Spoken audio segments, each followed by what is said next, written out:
Hello everyone, welcome to this lecture series on thermodynamics part 3. This is lecture number 6. In this lecture, I am going to discuss qualitative and quantitative description of entropy. Okay, let's get into the topic. A qualitative description of entropy. Qualitatively, what is meant by entropy? Okay, see, qualitatively, the entropy of a system, okay, is a measure of how spread out or how dispersed the system's energy is. Okay, so what is meant by entropy? Entropy is nothing but how the system's energy is dispersed, okay, in space. Okay, the simplest interpretation of this is how spread out of system's energy is in space. Okay, if system's energy is spread out in lesser space or smaller space, then entropy will be less. If the system energy is spread out in larger space, the entropy of the system will be high. Okay, so in other words, for a given system, the greater the volume it occupies, the greater its entropy. See here, I have given a simple way to understand this. See here, I have a vessel which is divided into two compartments. Initially, all the molecules are present in one compartment. So these molecules are moving here and there inside the in the left hand side of the compartment. They move because of their thermal energy, because of the thermal energy available in the system, also called motional energy. But this motional energy is spread out only in the small volume. Okay. Now the moment you lift the partition, what will happen? The molecules move and occupy the larger volume now. Okay. So what happens here? The energy is spread out. The motional energy or the thermal energy is spread out to a larger volume, right? This spreading of energy to a larger volume increases the entropy of the system. So motional energy, right, is spread out to occupy larger volume, okay, when the partition was opened. Okay, this shows that the entropy of the system is increased. Okay, so qualitatively, what is entropy? Entropy is nothing but how system's energy is spread out in a given volume of space. Okay, or the space that is available, right? Then, so if there is more space, entropy will be more. That's the idea. Okay, now a quantitative description of entropy. Okay, how to quantify entropy? Listen, Ludwig Boltzmann, he gave the formula S is equal to Kb ln W to calculate entropy of a system. Okay, and this is called Boltzmann formula or Boltzmann law, where S is called entropy, Kb is Boltzmann constant, and W is the number of energetically equivalent different ways the molecules in a system can be arranged. Okay, so S is equal to Kb ln W. This W is nothing but number of energetically equivalent different ways the molecules in a system can be arranged. It is also called number of microstates, right? Number of microstates. Okay, yeah. See, for example, here I have taken the same idea to explain this quantitative description of entropy. So initially, I have taken a vessel which is divided into two compartments. Okay, initially all the molecules are present in the left hand side compartment. Then when the partition is opened, then the molecules spread out and occupy the entire space available, okay, in the system. Now listen. Okay, so to understand this, right, I will explain this using some idea. I'll explain this. Listen, see, we need to understand the formula S is equal to Kb ln W. See, S is entropy, Kb is Boltzmann constant, but we need to understand what is this W. Okay, say, so what I'm going to do, first I'll take a compartment, I'll take a vessel, okay, which consists of, assume that it is one compartment, single compartment. Now I'll take a particle, a single particle. This single particle, right, can be placed in only one way in this vessel, right? So number of ways of arranging a single particle in a vessel of single compartment is 1, right? Number 2, suppose if I divide this vessel into two equal cells, okay, I am dividing the vessel into two equal cells. I call this one as one cell, this is another cell, and assume that the cells have equal volume. Now, in how many ways we can arrange this single particle here? You can place the particle here. This is one possible arrangement, or you can place the particle here. So the number of ways of arranging the particle is 2, correct? Suppose if I take if I divide the vessel into 3 cells, okay, if I divide the vessel into 3 cells, now you can arrange the particle in 3 different ways. In 3 different ways, right? You can place here or you can place here. So in 3 different ways you can arrange the particle. Number of ways of arranging particle is 3, right? So what does this formula indicate? The formula indicates that in general, W is equal to number of ways of arranging particle equal to, right, number of cells. I'll take X as number of cells power 1, okay, because I have only one particle, so power 1, right? See, if number of cell is 1, number of ways of arranging particle is 1. If X is 2 power 1 is 2, so number of ways of arranging the particle is 2. If we put X is equal to 3, see 3 cells are there, so number of ways of arranging the particle is 3. Are you able to understand? So this is the general formula. Now what I am going to do, suppose if I have 2 particles, what will happen, right? Yeah, suppose I'll take assume the number of particles is 2 now, right? We start with a compartment, assume that it has only one cell, right? Then how many ways you can arrange the 2 particles? Listen, in Boltzmann formula, okay, Boltzmann assumed the gas molecules as distinguishable particles. Okay, so here 2 particles means the 2 particles are distinguishable, right? So I'll give symbol A for one particle and symbol B for another particle. Okay, since they are distinguishable, right? So since it has only one cell, okay, you can arrange the 2 particles in only one way, right? Now, suppose if I divide the vessel into 2 cells, in how many ways you can arrange the 2 particles? Okay, I can place both the particle here, or I can place both the particle here. So you can place any number of particle in a cell. That is not that's not a important one here. Okay, you can place. There is no restriction on the number of particle in a cell. You can place any number of particle in a cell, right? So I can place the 2 particle in the top cell, or I can place the 2 particle in the bottom cell, or we can place in this manner the particle A in the top cell and B in the bottom, or you can place in the other way, that is B at the top, down. So now see how many ways we can arrange the 2 particles in 2 cells, okay, in 4 different ways. Are you able to understand? Similarly, if I divide the vessel into 3 cells, 3 equal cells, right? Now in how many ways you can arrange the 2 particle? Yes, you can place both the particle here, or you can place both the particle at the middle cell, or you can place both the particle at the bottom, right? Or A at the top, B at middle, A at the top, B at the bottom, or A at the middle, right, B at the bottom, or place B at the top, okay, put A down, or you can place B at the top and A here, okay, and you can place in this way also, that is B middle, A down. Now see how many ways? Yes, there are 9 ways in which you can arrange the particles, right? So what does this indicate? It gives an idea that in general, okay, the number of ways of arranging particle for a cell or for a vessel containing X number of cells is X power n, correct? Why X power n? See here n is 2, right? In this case n is 2.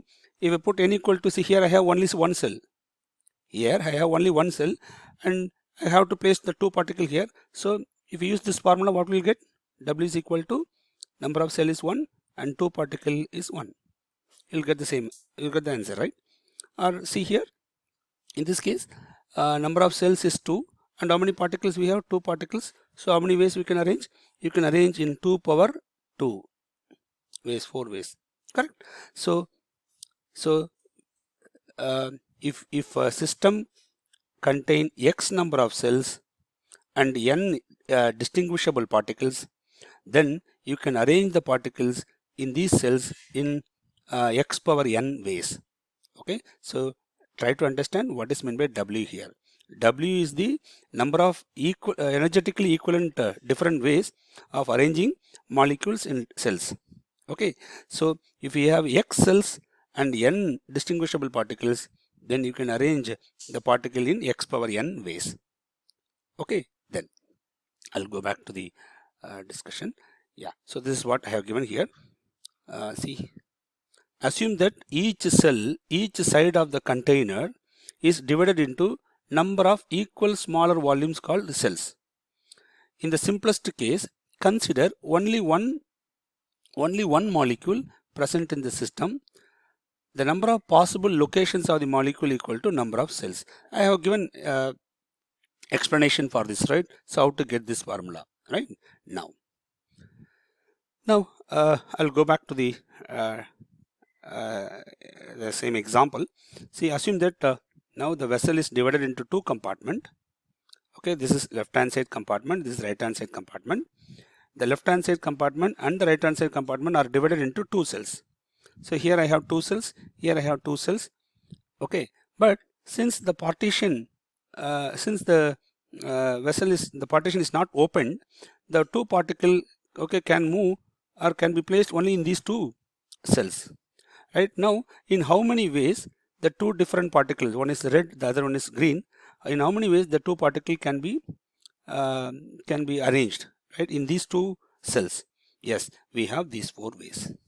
Okay, because we have 2 particles and we have 2 cells, right?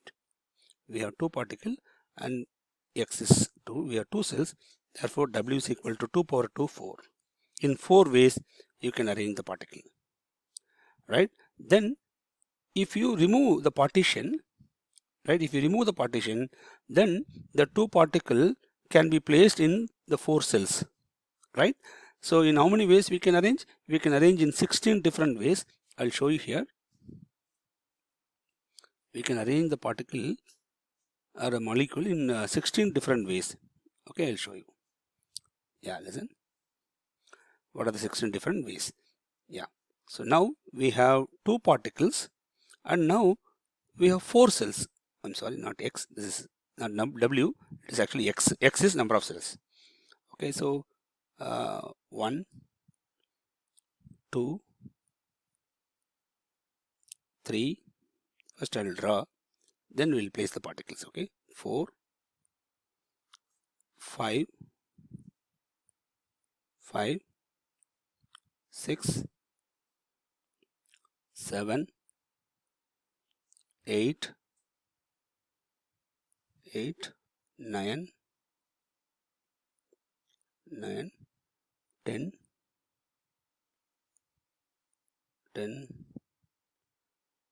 8, 9, 10. Yeah, this is 11, 12, 13, 14, 15, then 16. Okay, now listen, according to the formula, how many ways we can arrange? We have 4 cells and we have 2 particles. So 4 square is 16 ways, right? So these are the 16 ways. Now I'll show you the 16 ways, right? You can place both the particle here. See, in the box or in the vessel, we have 2 particles. One is red in color, the other one is green in color. Okay, now instead of color, I'll use the symbol A and B. Okay, then you can place both the particle in this cell, or you can place here, or you can place here, or you can place here. Okay, these 4 arrangements are possible. Or place A here, B down, right? Or place B at the top, A down, right? Then A here, B down, and B here, A down. Okay, then see in these 8 arrangements, the 2 particles either present in left hand side compartment, Okay. Okay. So see here in these 8 arrangements, right, either the 2 particles are present in left hand side compartment or in right hand side compartment. See, either the 2 particles present in left hand side compartment or right hand side compartment. Okay.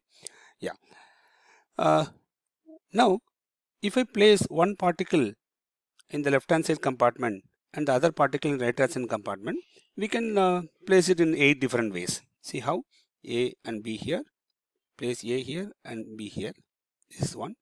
Then put A down, B here. Okay. Then A down, B here. Then place A here. Okay, and B here. Then A here, B here. Right. Then put A down, B here, A down, B here. Okay. So these are all the 16 different ways, right, we can arrange the 2 particles in the 4 cells, right. So what does it indicate? It indicates that, listen, before opening the partition, right, we have only 4 ways of arranging the particle. After opening the partition, volume increases, right, and now we have 16 possible ways of arranging the 2 particles. So it indicates that as the volume increases, the number of ways of arranging particles also increases, right. So by determining the number of ways, right, the particles can be arranged in a given number of cells, okay, it is possible to calculate entropy using the Boltzmann formula, right. Then now here the most probable state, what is the most probable state, is the one, okay, with the largest number of possible arrangements.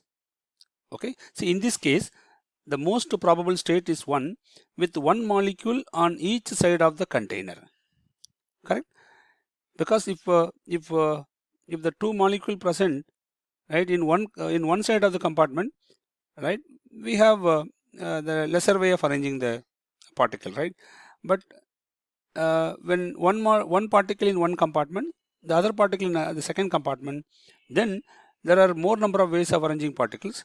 Okay, that corresponds to the most probable macro state, the most probable state. Okay, so in this case, the most probable state is the one with one molecule on each side of the container. Okay, the same principle applies to systems with a large number of molecules. Increasing the number of molecules increases the number of possible arrangement. As the number of molecule increases, right, number of possible arrangement also increases. But the most probable state will be the one, okay, in which the gas molecules are divided evenly between 2 sides of the container. Always in the most probable state, okay, if you see, there will be almost equal distribution, right, available, right, in both the side of the container. Okay, then yeah, so having said about the qualitative and the quantitative description of entropy, okay, now I'll go back to the ideal gas, right. Okay, I will discuss ideal gas now. Listen, this equation we have derived already. Entropy change in system is equal to du by T, change in internal energy by temperature, plus PdV by T. This expression we have derived. This is a general expression actually. Okay, in the case of ideal gas, right, we know very well du is equal to NCVM into dt and PV is equal to nRT. Therefore, P by T is equal to nR by V. So in the place of P by T, you can put nR by V here, right. So if you substitute these values, you will get change in entropy of the system equal to, right. So in the place of DUV, I'll put this one. So I'll get NCVM dt by T plus, in the place of P by T, I'll substitute this one. So I'll get nR into dV by V. Okay, or this is for a small change.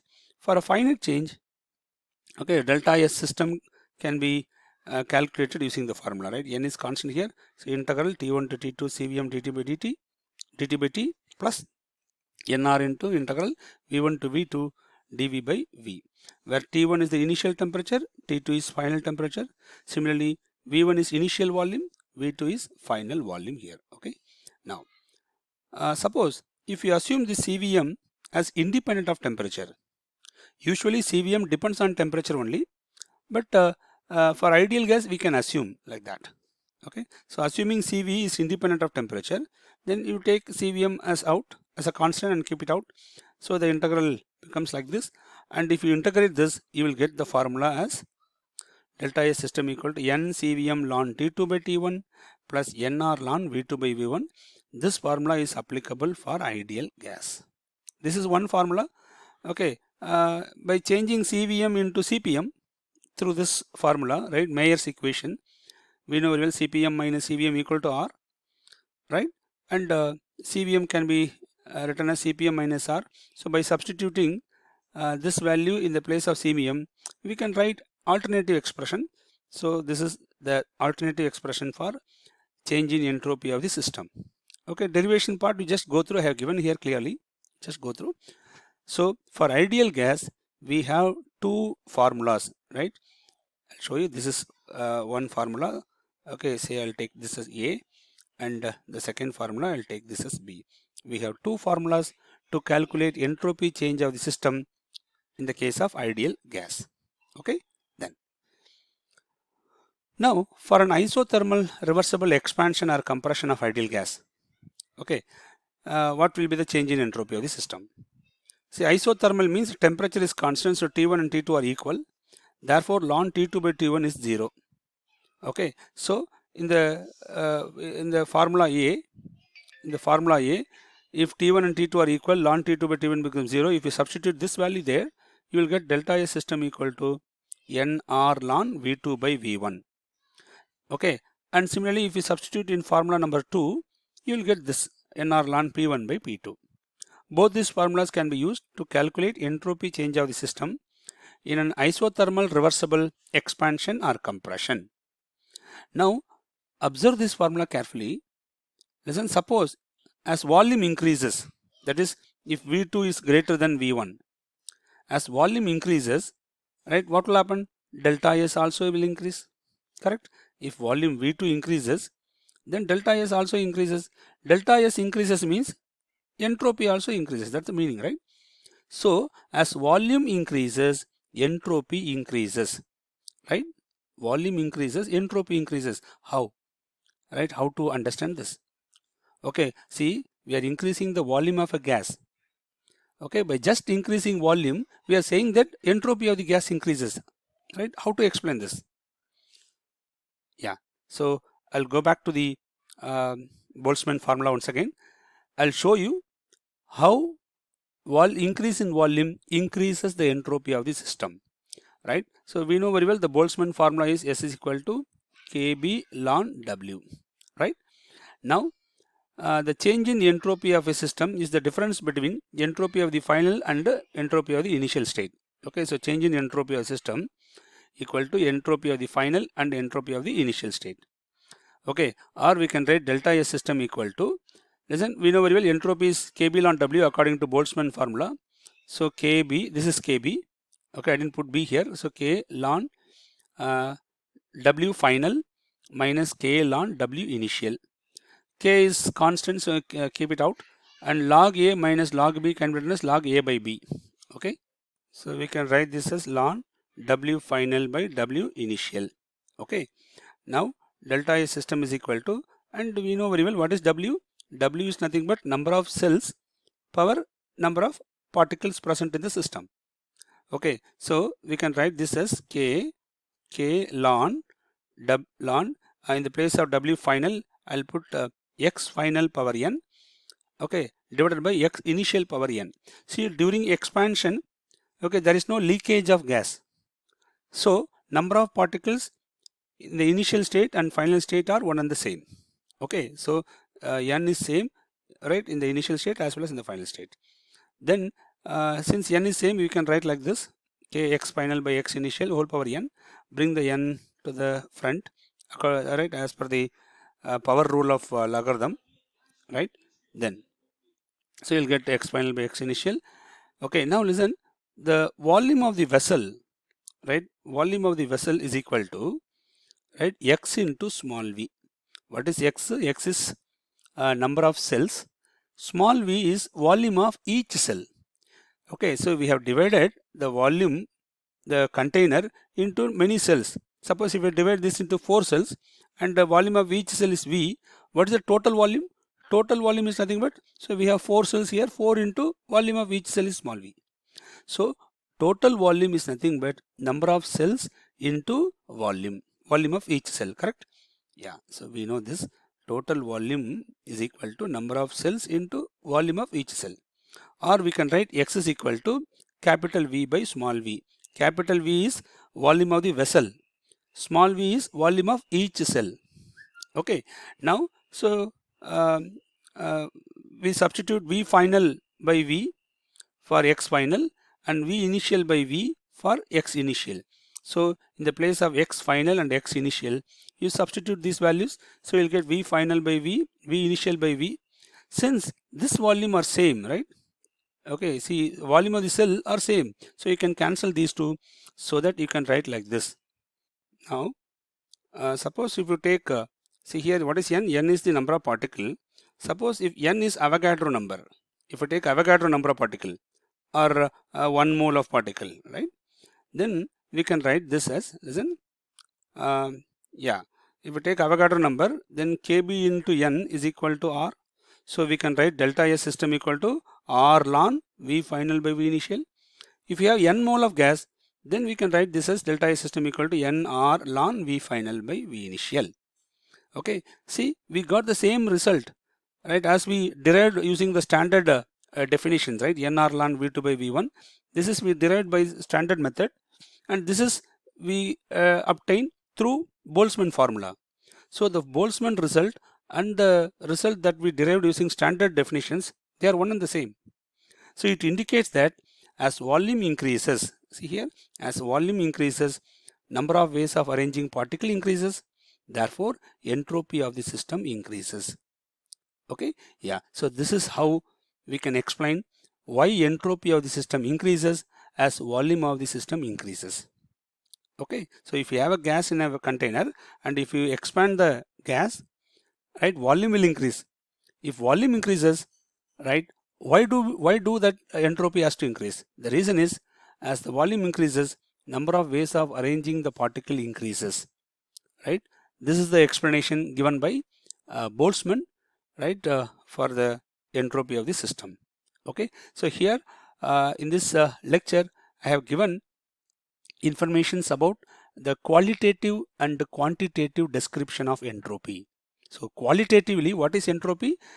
Right, it is nothing but how system's energy is dispersed or spread out in the space available, okay, in the system. Okay, how the system's energy is spread out, right, in the space that is available for the system. Okay, that is called, that is the qualitative description of entropy. Quantitatively, Boltzmann gave a method to calculate entropy, right? That is S is equal to Kb ln W. But remember, this formula is applicable only for distinguishable particles. Okay, so for distinguishable particle, you can calculate entropy of the system. Okay, he introduced this formula to explain this idea, that is why as the volume increases, right, entropy of the system increases. Why? What is the reason? In order to explain this, okay, he introduced this formula S is equal to Kb ln W. Okay, and he successfully explained, okay, why entropy increases as volume increases. Okay, but this law has got some limitation because he treated the molecules, gaseous molecules, as distinguishable particles, right? This assumption is actually wrong. Okay, then Gibbs made some corrections in that. Okay, so we will discuss those things as we proceed, okay, in this series of lectures, right? Yeah, I stop here. Thank you.